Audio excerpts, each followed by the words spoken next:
Assalamualaikum warahmatullahi wabarakatuh. Hai teman-teman, perkenalkan nama saya Ahmad Jumadil. Pada kesempatan kali ini kembali lagi dengan saya. Pada hari ini tentunya saya akan mereview sebuah buku, yaitu bukunya yang berjudul Gerakan Perlawanan Musik Kampus. Jadi teman-teman, di buku ini saya akan berusaha menyampaikan apa isi dari buku tersebut, kenapa buku ini harus kita baca gitu, dan terakhir bagaimana sih buku ini menjelaskan tentang pergerakan musik kampus itu step by stepnya. Oke, baik teman-teman, kita langsung aja ke apa isi dari buku ini. Silakan teman-teman, ada 3 ide besar dari buku ini yang tentunya menjadi sebuah refleksi bagi saya tentunya.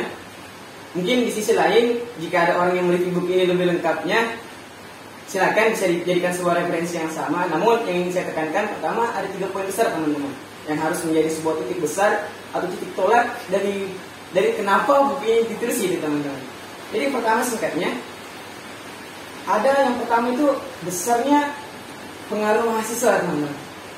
Jadi mungkin selama ini di buku ini menjelaskan pertama bahwasanya mahasiswa itu adalah kaum terpelajar, namun yang sadar gitu. Nah ini menjadi sebuah titik tolak besar gitu teman-teman, bahwasanya buku ini menyinggung kita gitu.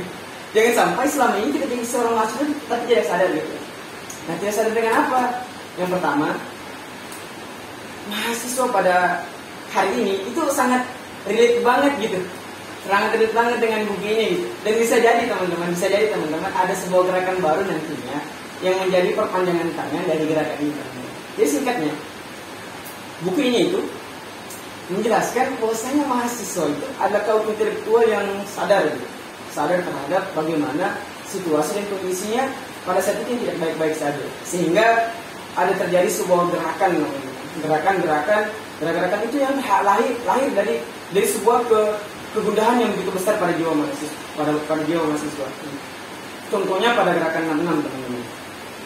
Bagaimana para mahasiswa berkumpul untuk menghadirkan sebuah era yang dinamakan dengan era reformasi baru teman-teman, dimana pada saat itu runtuhnya atau turunnya Presiden Soeharto pada saat itu teman-teman, itu merupakan sebuah hasil dari gerakan mahasiswa, dan itu yang menjadi titik besar kenapa buku ini ditulis teman-teman, supaya pada dasarnya mahasiswa itu supaya sadar bahwasanya peran dia itu bukan hanya duduk belajar pure di kampus teman-teman, tapi bagaimana mahasiswa itu pure atau sadar gitu terhadap pergolakan-pergolakan yang terjadi di sekitarnya teman-teman.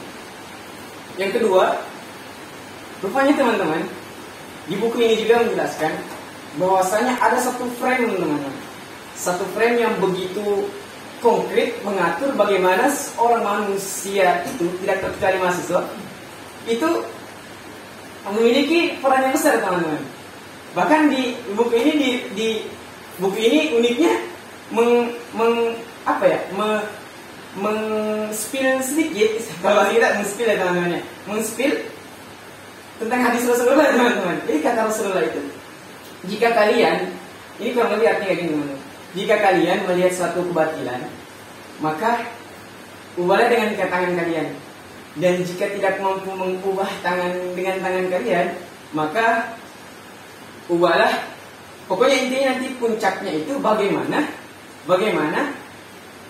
kita itu sampai mengingkari itu sebagai mengingkari itu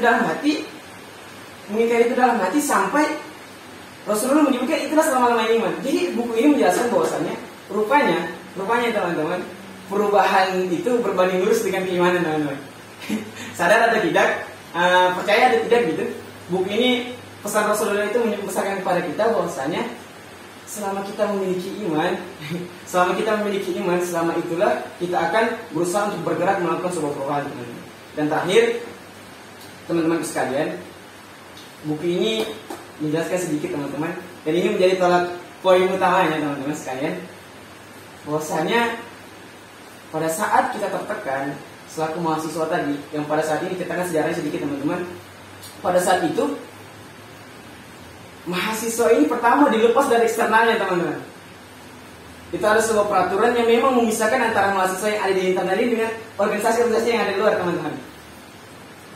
Dan kedua, selang beberapa tahun kemudian, teman-teman, selang beberapa tahun kemudian, itu diturunkan peraturan namanya NKK BKK, teman-teman, yang memblok mahasiswa itu tidak bisa lagi berpikir kritis, teman-teman.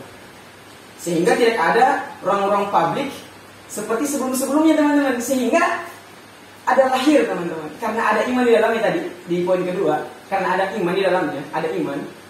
Sehingga iman itu yang mendorong seseorang agar tetap senantiasa bergerak dan terus membawa sebuah perubahan, teman-teman. Jadi iman itu teman-teman, uniknya, teman-teman, dia tidak pernah mengenal batas waktu, teman-teman. Sehingga buku ini melakukan membuat sebuah judul yang namanya Gerakan Perlawanan dari Masjid Kampus. Maksudnya apa, teman-teman? Ada sebuah tempat yang menjadi sebuah titik balik dari sebuah gerakan itu, teman-teman. Di sisi lain, di blok dari luar, di dalam pun dikekang dari atasnya. Namun masjid ini, teman-teman, masjid ini menjadi sebuah tolak ukur bagaimana gerakan itu dibentuk, teman-teman. Sehingga puncaknya adalah bagaimana hadirnya sebuah gerakan yang hadir dari perkumpulan orang-orang yang ada di masjid, merencanakan sebuah gerakan yang begitu luar biasa dan itu ampuh. Dan itu yang disebut hari ini dengan namanya organisasi itu hadir di tengah masyarakat, yang kita sebut dengan hari ini dengan kami, teman-teman. Jadi singkatnya adalah yang saya katakan pada buku ini, ayo kita baca buku, teman-teman. Buku ini luar biasa, teman-teman. Bisa jadi sebuah refleksi bagi kita, bagi teman-teman yang senantiasa bergerak jika hari ini masjid itu kita jadikan sebuah laboratorium, teman-teman. Jadikan sebuah laboratorium, bukan hanya laboratorium tentang ruhiyah kita, teman-teman. Bagaimana akal dan fisik kita menjadi sebuah dijadikan masjid ini sebagai laboratoriumnya, teman-teman. Jadi pada dasarnya pergerakan kita hari ini itu tidak pernah dibatasi oleh tempat dan waktu, ya, teman-teman. Sehingga perlu kiranya hari ini kita bagaimana menyusun strategi untuk